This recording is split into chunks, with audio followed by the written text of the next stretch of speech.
Ay bacı, ben sana sənət və nəsə dediyim, get işinlə deyirsən ki, məşğul ol. mənim sənətim Az git var. ağzımı daşırım, rəsəbləm körəməm mənim. Allah'ım nereden geldim ben buraya ya Rabbi? Beni kim getirdi de ben salak salak.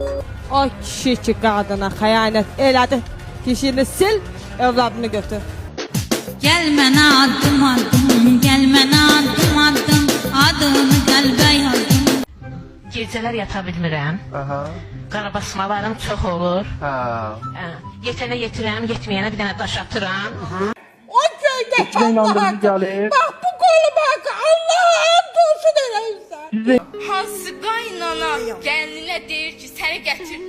Deyim yerdim, gəlin başına ağzı üstə çörəkdir. Hansı qaynana o gəlinə deyər? Tabii. Yürüyün gelin. Şuna bak şuna. Hoş geldiniz Kamil Bey. Hoş bulduk.